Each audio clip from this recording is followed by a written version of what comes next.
que usted se quede libre de toda acusación del enemigo, de toda culpa, para que podamos alabar a Dios como si este fuera nuestro último día. Haga de cuentas que es el último día que le dieron y que usted lo va a dedicar a alabar y glorificar el nombre del Señor. Esta mañana yo tengo una palabra para usted. Quiero decirle de parte del Señor que usted vino al mundo a cumplir el propósito de Dios. No venimos a este mundo por casualidad. Dios, desde el momento que antes de la fundación del mundo, usted ya estaba en la mente de Dios. Usted no es un accidente. Usted vino con un propósito, y es de cumplir el propósito de Dios. Si es que esta mañana, ese es el título de esta meditación, y quiero entrar nada más a una historia. La historia del hombre y su caballo. Dice que había una vez un hombre que vivía con su hijo en una casita del campo. Se dedicaba a trabajar la tierra y tenía un caballo para la labranza y para cargar los productos de la cosecha. Era su bien más preciado. Un día el caballo se escapó saltando por encima de las bardas que hacía de cuadra. El vecino se percató de esto y corrió a la puerta de nuestro hombre diciéndole: tu caballo se escapó. ¿Qué harás ahora para trabajar el campo sin él? Se te avecina un invierno muy duro. ¿Qué desgracia has tenido? El hombre lo miró y le dijo: ¿desgracia o bendición? ¿Quién sabe? Pasó algún tiempo y el caballo volvió a su redil con 10 caballos salvajes que se había unido. El vecino, al observar esto, otra vez llamó al hombre y le dijo: no solo recuperaste tu caballo, sino que ahora tienes 10 caballos más que podrás vender y criar. ¡Qué bendición has tenido! El hombre lo miró y le dijo: ¿desgracia o bendición? ¿Quién sabe? Más adelante, el hijo de nuestro hombre montaba uno de los caballos salvajes para domarlo y cayó al suelo partiéndose una pierna. Y otra vez el vecino fue a decirle: ¿qué desgracia has tenido? Y le dice: tu hijo se accidentó y no podrás ayudarte. Tú eres ya viejo y sin ayuda tendrás muchos problemas para realizar los trabajos. Y el hombre lo miró y le dijo: desgracia o bendición, ¿quién lo sabe? Pasó el tiempo y en ese país estalló la guerra con el país vecino, de manera que el ejército iba por los campos reclutando a los jóvenes para llevarlos al campo de batalla. Al hijo del vecino se lo llevaron por estar sano, y al de nuestro hombre de la historia se declaró no apto por haberse roto la pierna para estar imposibilitado. Y nuevamente el vecino corrió y le dice: qué suerte o qué bendición.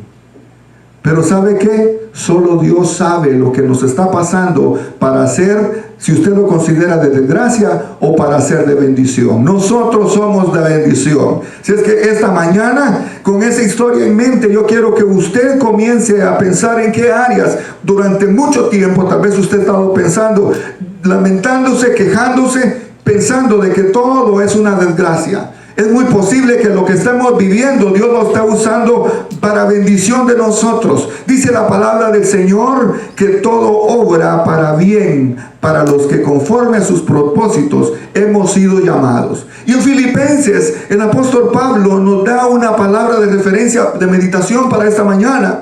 En Filipenses 1, 12 al 14 dice: quiero que sepáis, hermanos, que las cosas que me han sucedido han redundado más bien para el progreso del evangelio. De tal manera que mis prisiones se han hecho patentes en Cristo, en todo el pretorio y a todos los demás.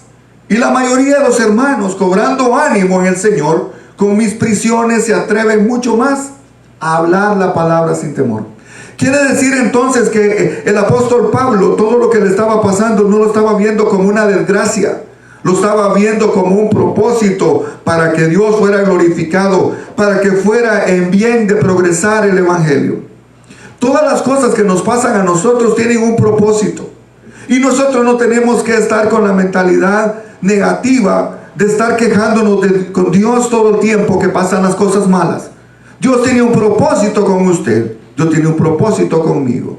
A veces no entendemos lo que está pasando, pero créame que Dios sí sabe lo que está haciendo. Hay un canto hermoso que dice: Dios sabe lo que hace. Y Dios sabe lo que hace. porque Él tiene control de su futuro. Él tiene control aún de las cosas que usted dice, no sé qué es lo que va a pasar, pero Dios sí lo sabe. Dios sabe lo que hace. Nada de lo que nos está sucediendo, malo, negativo, aún lo positivo, no sabemos lo que Dios está haciendo, pero lo que sí sabemos que para nuestro bien, para nuestro beneficio. Una vez comenzamos a conocer a Cristo, seremos expuestos a una nueva manera de ver las cosas. Ya no tenemos que estar diciendo, ¿por qué a mí? ¿Por qué a la vecina no? Es que Dios está trabajando con usted de diferente manera que está trabajando con el vecino. Las bendiciones que vienen para su vida, el vecino no las puede disfrutar. Usted puede ver nada más lo exterior. Usted sabe perfectamente cómo lleva su situación en su casa. Las bendiciones de Dios, hermano, no se miden por cuánto dinero tiene usted, qué posesiones tiene. La paz de Dios tiene un precio mucho más valioso que lo que nosotros podemos estar viendo. Hay gente que con su ansiedad de tener tantas cosas materiales quiere llenar el vacío que solo lo llena Dios. Y si usted tiene a Dios, usted está completo. Amén. Usted no le falta nada. Eso no lo puede decir del vecino, porque usted no sabe en el momento cuando se cierran las puertas, cuando ya no puede andar en su carro, cuando ya no puede estar en su casa. O sea que usted tiene bendición y considere que lo que le está pasando, Dios está en control de todas las cosas. Nuestro encuentro con Cristo tiene que marcar un antes y después. Decir, antes que no conocía al Señor, ahora ya lo conozco. Ahora ya usted no es producto de la casualidad, usted tiene un futuro y no es un futuro incierto. Usted y yo sabemos para dónde vamos. Usted y yo sabemos que tenemos un destino eterno. Las cosas van dependiendo del color del lente que lo miremos. Si usted es una persona negativa, todo lo va a ver negativo. Pero si usted es una persona positiva que sabe de que lo que está pasando no le va a afectar en su futuro, usted definitivamente va a descansar en el Señor y saber que todo lo que está pasando negativamente es temporal. Las cosas son temporales. Estamos de pasada en el mundo. Muchas veces decimos nosotros, cuando yo tenga 50 años voy a hacer esto y lo otro. ¿Y qué tal si el Señor nos lleva antes? Yo dije, a los 50 años me voy a retirar y económicamente yo me sentía muy bien y esos eran mis planes. Y resulta ser de que Dios vino y me deshizo los planes. Y por un momento diciendo, Señor, ¿pero qué pasó? No respetaste mis planes. Y tal vez usted también lo ha hecho, lo que pasa es que no lo ha dicho. Pero muchas veces Dios nos destruye nuestros planes porque los planes de Dios son mucho mejores que los que nosotros tenemos aún para nosotros mismos. Dios quiere entonces que nosotros lo incluyamos a Él. Y en el camino van a pasar cosas que tal vez no entendamos, pero el Señor está en control. Uno de los aspectos que tenemos que ver es que nuestra realidad actual no puede definir la manera en que estamos viendo las cosas. Las cosas que estamos viendo tienen que estar definidas por la perspectiva de Dios. Nosotros, hermanos, tenemos una vista espiritual muy corta. Dios tiene un amplio espectro. Dios está viendo las cosas. A veces no nos va a dar lo que le estamos pidiendo. Y usted dirá, Señor, ya te lo pedí. Y Él le dice, no te lo doy, hijo. Porque Él sabe perfectamente lo que nos conviene y lo que no nos conviene. Este año, si sus planes estaban en 2020, yo voy a hacer esto y voy a hacer el otro. ¡Qué chasco nos hemos llevado! Porque este 2020 realmente nos vino a destruir todo. A quitar muchas cosas de la agenda y a poner otras cosas que ni siquiera nos imaginamos. Pero Dios le ha placido. Este año es el año de Dios también. Amén. Ese es el tiempo de Dios y Dios hace como Él quiere. No le va a venir a pedir permiso a usted. ¿Te parece? Aunque no le parezca, Dios va a hacer su voluntad. Y dejemos de estar renegando como niños malcriados. 2 Corintios 11 del 23 al 33 dice, Pablo, él había sido perseguido, azotado, marcado, apedreado, estando en naufragios, pasando ayunos, y al escribirle a los filipenses, estaba preso y con todo esto decía, todo lo he podido hacer en Cristo. El apóstol Pablo, a pesar de que estaba preso, le estaba diciendo, todo lo puedo en Cristo que me fortalece. Cuando Él les habla en el versículo 12, hermano, es muy fácil decir, todo lo puedo en Cristo que me fortalece, Filipenses 4:13, y yo lo digo a mi vida. Pero cuando me viene la escasez, Señor, ¿Qué voy a hacer? No tengo dinero. Y comenzamos a renegar de Dios. Dígalo también en la misma convicción como el apóstol Pablo dijo en versículo 12. Sé vivir con hambre, sé vivir en escasez. Y entonces dice el versículo 13, todo lo puedo en Cristo que me fortalece. Porque ya le hemos demostrado al Señor que en las buenas y en las malas estamos con la misma convicción. Y vea cuando el apóstol Pablo menciona de esto en el 2 Corintios. Solo le voy a leer un poquito para que se dé cuenta en qué nos comparamos nosotros al sufrimiento del apóstol Pablo. El apóstol Pablo le está mencionando a los filipenses lo que pasó en 2 Corintios, porque en 2 Corintios lo estaban acusando a él de que era un falso profeta, de que era un hombre que no tenía ni siquiera la integridad para decir, que lo tomaban como un charlatán. El apóstol Pablo se defiende y él dice los sufrimientos de Pablo, usted los puede ver en el versículo 16 hasta el versículo 30. Dice, otra vez digo, que nadie me tenga por loco, porque eso es lo que decían de él, que era un loco, que andaba haciendo disparates, hablando cosas porque ya estaba loco. Dice, recibidme como loco, para que yo también me gloríe un poquito. Lo que hablo, no lo hablo según el Señor, sino en la locura, como en locura, que está confianza de gloriarme, puesto que muchos se glorían según la carne, también yo me gloriaré, porque de buena gana toleráis a los necios, siendo vosotros cuerdos. Pues toleráis si alguno os esclaviza, si alguno devora, si alguno toma lo vuestro, si alguno se enaltece, si alguno os les da bofetadas. Para vergüenza mía lo digo, para eso fuimos demasiado débiles. Pero lo que otro tenga osadía, hablo con locura, también yo tengo osadía. Son hebreos, yo también. Son israelitas, yo también. Descendientes de Abraham, también yo. Son ministros de Cristo, como si estuviera loco hablo. Yo más en trabajos, más abundante, en azotes sin número, en cárceles más, en peligro de muerte muchas veces. De los judíos 5 veces he recibido 40 azotes menos uno.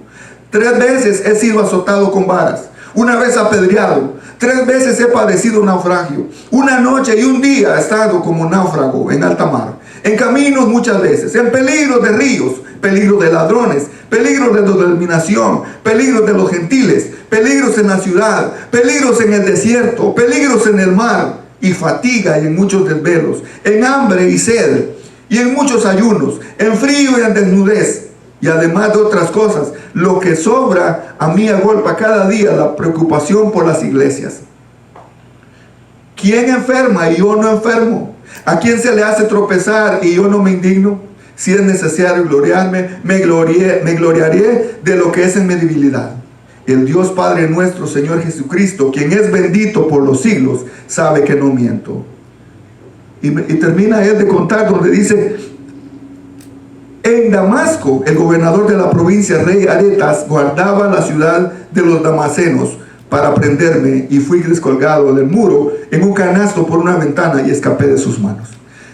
Todo lo que él pasó, y no está renegando. Él está hablando de esto, le está diciendo a los filipenses todo el sufrimiento que él ha pasado. Y él no está renegando. Él dice que todo ese sufrimiento lo ha tenido para bien de que el evangelio crezca. Hermano, muchas veces ni bien, porque ay, es que no me saludaron, no me dirigieron la voz, y ya en esta iglesia no hay amor, y comenzamos a hacer una drama, una telenovela. Hermano, maduremos ya, crezcamos ya, seamos cristianos maduros, que sepamos que en nuestro camino vamos a tener esos tropiezos. Pero eso que no determine realmente quiénes somos como cristianos.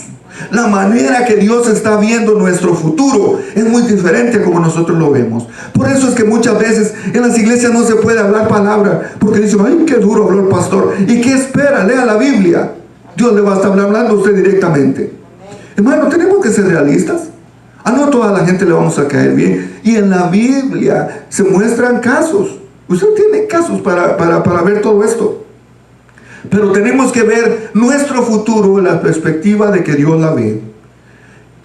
Es que hay una gran diferencia entre sostenernos por medio de nuestras emociones que por medio del Espíritu Santo. Nuestras emociones, hermanos, nosotros somos seres emocionales. Hay veces que andamos muy alegres, felices, otras veces que andamos bien enojados, y ni el sol nos calienta, nos dicen buenos días y decimos, ¿qué tienen de buenos? Usted puede ver en la historia de Jonás, bravo estaba el ingrato, porque se había secado la calabacera, y le dice, mira, te enojas porque se secó y ni siquiera la sembraste, no hiciste nada. Pero cuando vino el gusano, dice que se la comió y se secó. ¡Qué bravo estaba! Ni terminó de escribir el libro. Hermano, a veces nosotros somos seres emocionales y eso es normal. A veces nos enojamos, a veces estamos alegres, a veces estamos deprimidos. Pero no veamos nuestro futuro a través de esas emociones. Veámoslos a través de la fuerza que nos da el Espíritu Santo. Eso nos va a hacer personas maduras, personas que realmente sabemos en quién hemos creído, que viene la dificultad, viene la persecución, pero sabemos que Dios nos en Dios permanecemos fuertes.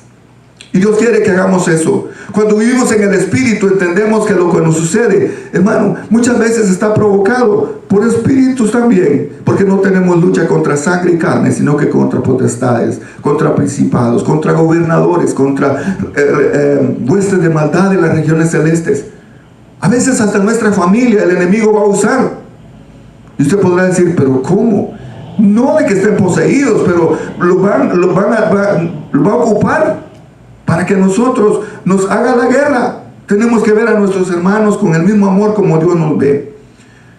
Muchos nos salen del proceso porque no han entendido su propósito. Cuando yo comprendo que todo ayuda bien a los que aman a Dios, comienzo a ver mis procesos desde un punto de vista diferente, entendiendo que los mismos propósitos van a ser de bendición para mi vida. Filipenses 1:12 dice, quiero que sepáis, hermanos, que las cosas que me han sucedido han redundado más bien para el progreso del Evangelio. O sea que él estaba viendo del lado amable, estaba viendo del lado positivo las cosas. Aunque él está diciendo, y lo que leí, está diciendo todo el sufrimiento que el apóstol Pablo pasó. No creo que entre nosotros haya habido alguna persona que haya pasado tanto sufrimiento como lo que pasó al apóstol Pablo. Y sin embargo, él les dice que todo eso ha servido para bien del Evangelio, porque él sabía que el propósito para que él había sido llamado era para predicar el Evangelio. Usted se recuerda cuando dice, apartadme a Saulo, porque instrumento útil es. Él sabía cuál era el propósito de Dios en su vida y él estaba dispuesto, no porque le estaba yendo bien, él sabía y estaba dispuesto a sufrir por la causa de Cristo. Por eso vemos al apóstol Pablo cuando es llevado a la cárcel, reprendiendo o buscando las situaciones, aceptando que el proceso no venía de un ataque del diablo, sino que era el propósito de Dios. Cuando estaban en la cárcel, cualquiera de nosotros, lo que menos hubiéramos estado haciendo es cantando en la cárcel. Cuando estaba ahí en Filipos, porque por cierto, esto era lo que le estaba escribiendo a esa iglesia que comenzó en la casa del carcelero. Él sabía perfectamente, este carcelero sabía cómo había comenzado la iglesia, porque él fue testigo de lo que estaba pasando cuando el apóstol Pablo estaba en la cárcel y estaba cantando con Pablo y Silas. Fue testigo de lo que pasó en medio de ese sufrimiento que estaba el apóstol Pablo. Y entonces él les está recordando y le dice, todo esto que he padecido ha sido para redondar el crecimiento del Evangelio. Si usted está en propósito de Dios, créame que va a pasar sufrimiento, pero usted va a saber que usted está cumpliendo el propósito para el cual Dios lo trajo a este mundo. Tenemos otro ejemplo también en la vida de Job. Vea que no fue, es un propósito de Dios que tenía. Dios quería demostrarle al diablo que había gente, que tenía un hombre que no le estaba adorando por lo que le daban ni por lo que tenía, sino que porque sabía quién era su Dios. Porque cuando viene el diablo y le dice, ¿y no has considerado a mi siervo Job, un hombre perfecto, temeroso de Dios? Y le dice el diablo, pues no va a ser de balde, mira, le has dado esto, le has dado lo otro, y le has dado riquezas. ¿Cómo no te va a adorar si lo está haciendo porque le ha dado todas las cosas? ¿Se da cuenta? El diablo sabe perfectamente. Y Dios le dice, quítale todo, no le toque su alma. Y usted sabe la historia, que todo lo perdió casi en los mismos días, lo perdió todo. Sin embargo, dice la palabra que Job, con todo y eso, él se mantuvo íntegro ante Dios. Y todavía hay una palabra muy hermosa que dice Job: Jehová dio, Jehová quitó, sea el nombre de Jehová bendito. Si usted tiene gloria a Dios y no tiene gloria a Dios, sea el nombre de Jehová bendito. Y dice que Dios le devolvió doble lo que tenía antes. Hermano, que no sean las riquezas, las posesiones, lo que tengamos económicamente, lo que defina de qué manera vamos a alabar a Dios, de qué manera vamos a darle a Dios nuestro tiempo, nuestros talentos, nuestros dones. Que no defina porque Dios me da, que definamos servirle y adorar a Dios porque Él es Dios y porque Él se lo merece.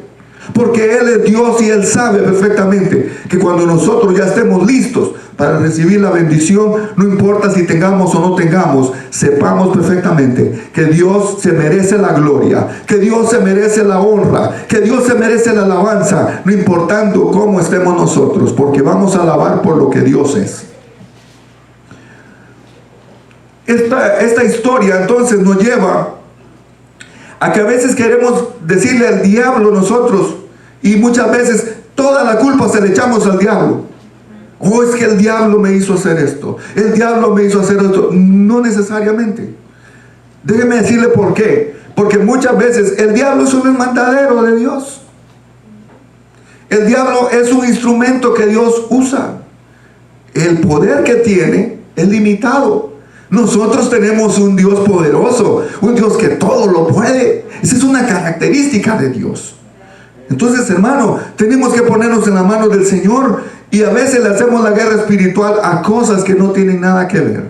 A veces es en nuestra propia naturaleza que están las cosas y le echamos la culpa al diablo.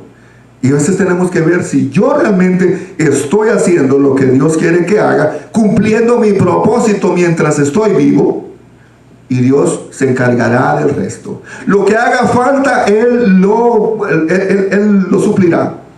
Y lo que sobre también Él lo va a quitar.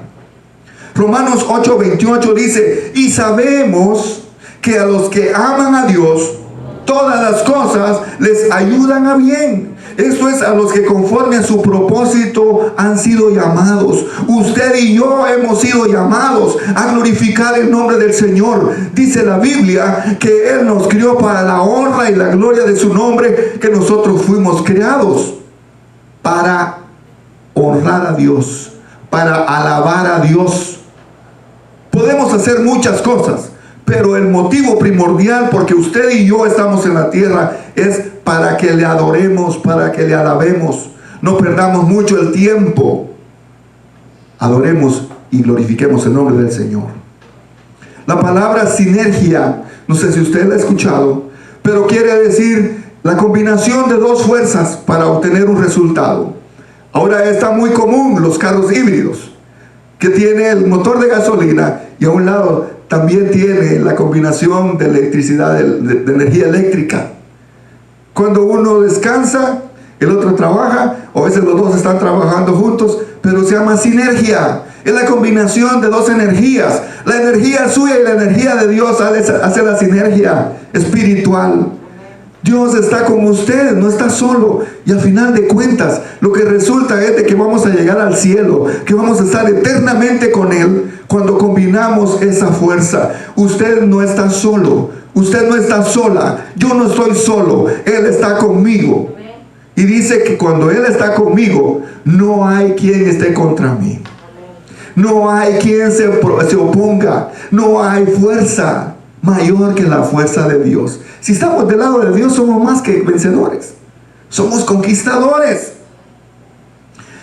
El resultado es superior. ¿Sabe por qué? Porque solo en mis fuerzas yo me canso. Pero en las fuerzas del Espíritu Santo, en la fuerza de Dios, cuando yo me canso, Él me levanta. Y yo puedo depender y descansar en Dios. Porque este camino, hermano, es duro. A veces usted tiene ganas de ir a la iglesia. ¿Y por qué no abre la iglesia? Yo no quiero estar. Pero hay veces que aunque le vayan con grúa, no quiere venir. Y usted, no, es que no me siento bien. Para ir con esta carota todo empujado, mejor no voy. Y comenzamos a ponerle, y no me dejarán mentir. Yo no le digo esto porque me lo contaron, porque a veces también he pasado por esas. Pero sencillamente, como dice aquel, a veces no quiero venir a la iglesia, pero me acuerdo que soy el pastor y se me pasa. Y tengo que venir. Hermano, y son los días cuando más bendición recibo de parte de Dios, porque no es en nuestra fuerza. No es con nuestra fuerza, es con la fuerza del Espíritu Santo que vamos a lograr conquistar en el nombre del Señor. El proceso de Dios quiere que nuestro propósito se cumpla para que se cumpla el propósito de Dios. Si nosotros no dejamos que Dios nos use, nosotros vamos a estar deteniendo el proceso de Dios. Y va a llegar muy tarde. Muchas veces por eso es que la bendición no llega, porque nosotros estamos deteniendo el proceso de Dios. Dios quiere ya capacitarlo, prepararlo, porque la mies es mucha y los obreros son pocos.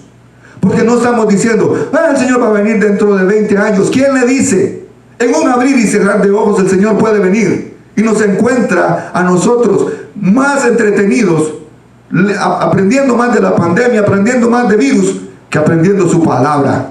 Pasamos mucho tiempo viendo las noticias que ni siquiera nos edifican, nos entretienen y nos quitan realmente el propósito de que lo que es la palabra. Esta palabra es segura y no ha pasado de cambio, no ha pasado de moda. Confiemos en su palabra. Saldremos de esta pandemia en el nombre del Señor, y cuando salgamos vamos a estar victoriosos, vamos a estar creyendo y haciendo la obra del Señor. ¿Qué es lo que dice? El ataque no es contra nosotros, sino que contra el que está en nosotros. El ataque Dios a veces está permitiendo que el enemigo nos ataque para ver qué tanto estamos dependiendo de Dios. No estamos dependiendo de nuestra fuerza, sino que estamos dependiendo de la fuerza de Dios. Filipenses 1 dice entonces, quiero que sepáis, hermanos, repitiendo lo que el apóstol Pablo dice, que todo ha sucedido redundando más para el bien del progreso del Evangelio.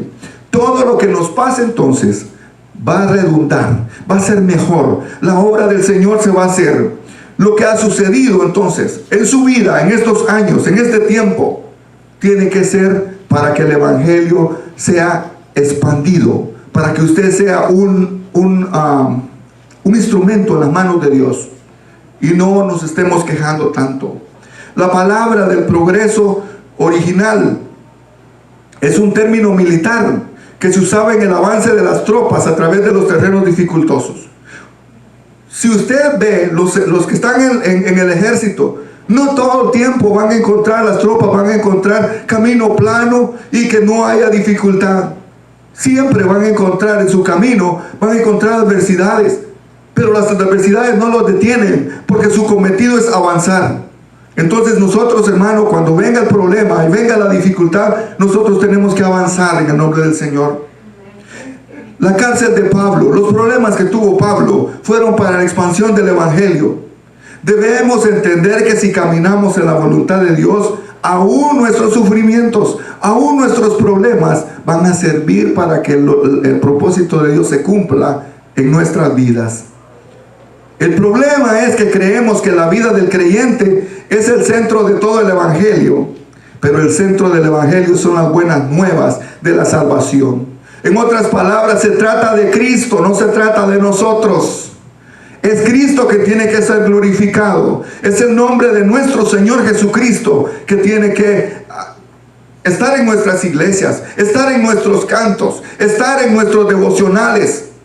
Mano, da tristeza ver cómo cuánto cantante ahora ya no se sabe si le está cantando a la novia o le está cantando a Jesús, porque son cantos que no se definen a quién están alabando.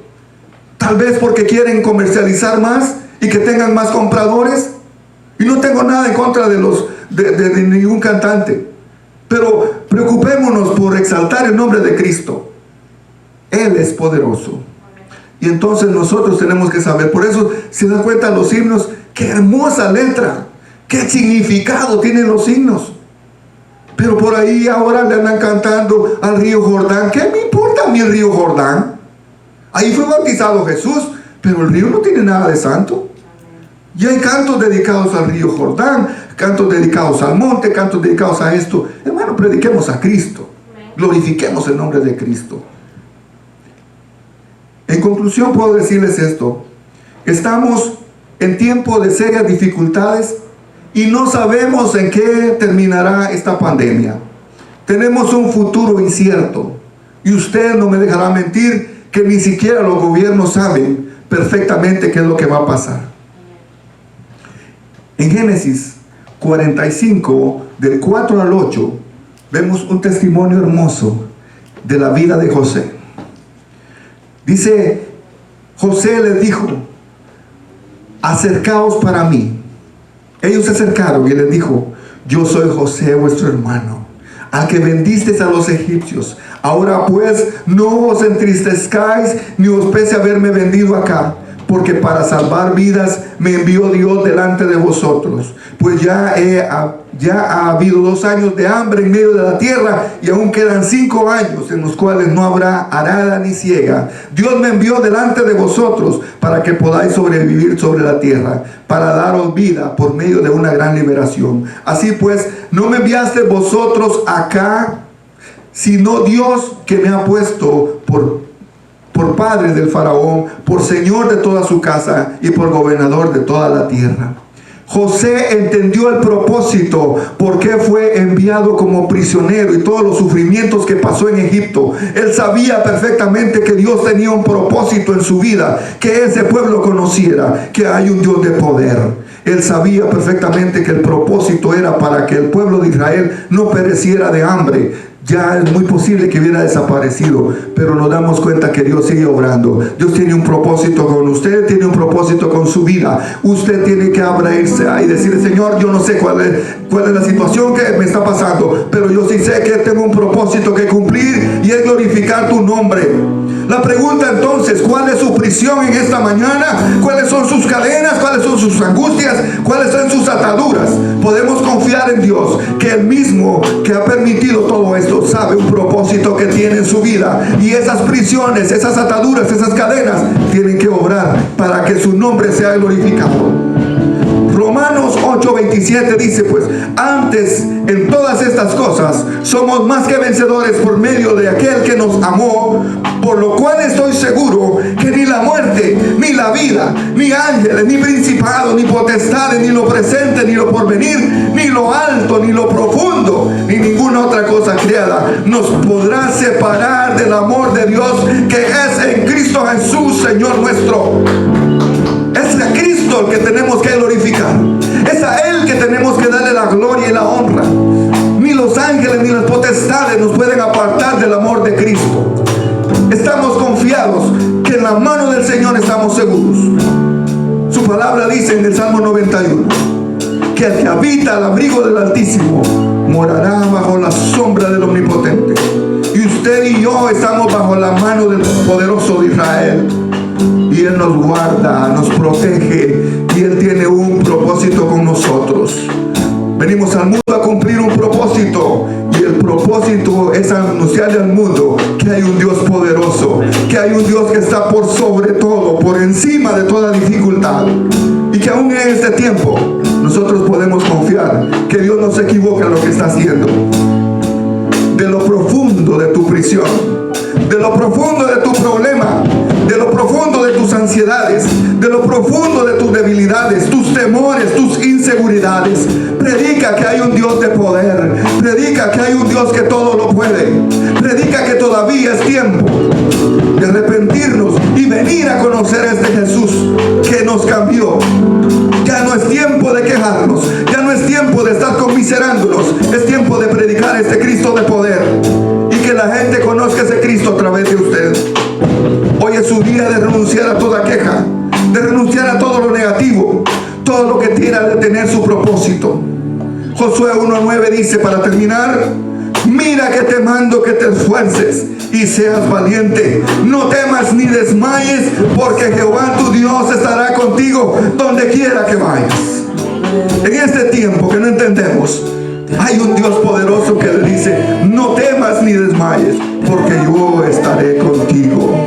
Ahí donde usted está en su lugar, yo le hago un desafío esta mañana. Dígale a sus problemas: lo siento mucho, no tengo tiempo para ustedes. Es más importante lo que Dios me está prometiendo que lo que ustedes me están poniendo en mi mente. Dígale al Señor en esta mañana: yo conquisto estas áreas en el nombre de Jesús. Sé que tú tienes la respuesta a mis problemas, a mis circunstancias. Cantamos este canto hermoso. Dios abre nuevos caminos. Milagroso, abres caminos, cumples promesas, luz en tinieblas, mi Dios, así eres tú. Aquí estás, tocando mi corazón. Dígale al Señor esta mañana: te adoraré. Adoremos al Señor, alabemos al Señor. Te adoraré. La adoración y la alabanza es un instrumento que el enemigo no lo conoce. Usted y yo tenemos armas poderosas para destruir al enemigo. Adoremos al Señor esta mañana.